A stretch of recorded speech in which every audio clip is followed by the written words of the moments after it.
నువ్వు మా బిడ్డ కాదు, ఈ రాష్ట్రానికి క్యాన్సర్ గడ్డవి, నువ్వు నాకు అవసరం లేదని మీరు చెప్పాలి.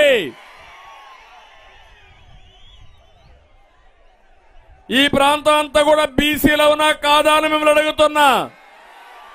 ఏ బీసీకైనా న్యాయం చేశాడా అని మిమ్మల్ని అడుగుతున్నా. మీ జీవితాల్లో మార్పు వచ్చిందని మిమ్మల్ని అడుగుతున్నా. 30 ఆదరణ ఇంకా మిగిలిన 30 బీసీ కార్యక్రమాలన్నీ రద్దు చేశాడు. రద్దు చేసి ఇప్పుడు మళ్ళీ నా బీసీలు అంటాడు, నేను బీసీ బిడ్డ అంటాడు. నమ్మతారా అని మిమ్మల్ని అడుగుతున్నా. అందుకే తమ్ముళ్ళు, ఈరోజు మీరు ఒకసారి చూస్తే ఎప్పుడూ చూడనటువంటి సమస్యలు వచ్చాయి. ఈ ప్రాంతంలో ఎక్కడికి పోయినా మన రాష్ట్రంలో కానీ, కర్ణాటక కానీ, హైదరాబాద్ కానీ, కర్నూలు నుంచి వలసపోయిన వాళ్లే ఎక్కువ మంది ఉన్నారు. ఏంటి కర్మ? నేను ఒకటే చెప్తున్నా, సాగునీటి ప్రాజెక్టులు పూర్తి చేస్తాం, ఉపాధి కల్పిస్తాం, ఇక్కడి నుంచి వలసలు ఆపే బాధ్యత తెలుగుదేశం జనసేన తీసుకుంటాం. ఇంకో పక్క ఈరోజు వెనుకబడిన వర్గాలు ఉన్నారు ఇక్కడ. మీరు తెలుగుదేశం పార్టీకి కంచు కోట. ఇప్పుడు కేఈ కృష్ణమూర్తి గారు ఇక్కడే ఉన్నారు. మొదటి నుంచి కూడా ఈ ప్రాంత అభివృద్ధి కోసం పనిచేస్తున్నారు. అలాంటి కృష్ణమూర్తి గారు ఒక వెనుకబడిన వర్గాల వ్యక్తి.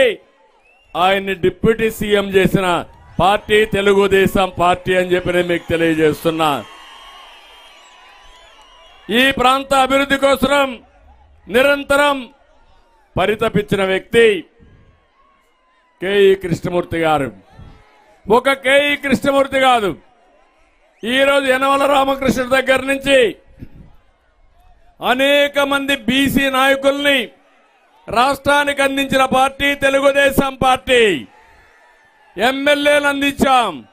మళ్లీ హామీ ఇస్తున్నా, వెనుకబడిన వర్గాల్ని పైకి తీసుకొచ్చే బాధ్యత ఆర్థికంగా, రాజకీయంగా, సామాజికంగా అన్ని విధాలు ఆదుకునే బాధ్యత తెలుగుదేశం పార్టీదని చెప్పి నేను మీ అందరికీ హామీ ఇస్తున్నా. ఇంకో పక్కన ఈరోజు మీరు ఒక్క విషయం గుర్తుపెట్టుకోవాలి, బీసీల పైన ఎక్కువ దాడులు జరిగాయి. అమర్నాథ్ గౌడ్ అనే ఒక వ్యక్తి వాళ్ళ చెల్లెలికి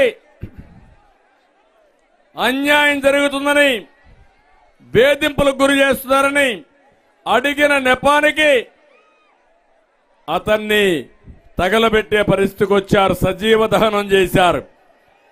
నేను అడుగుతున్నా ఈ ముఖ్యమంత్రిని, కనీసం ఆ కుటుంబాన్ని పరామర్శించారా అని మిమ్మల్ని అడుగుతున్నా.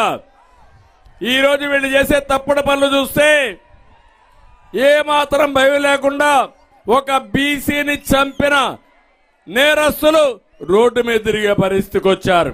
అది ఈయన చేసే పని.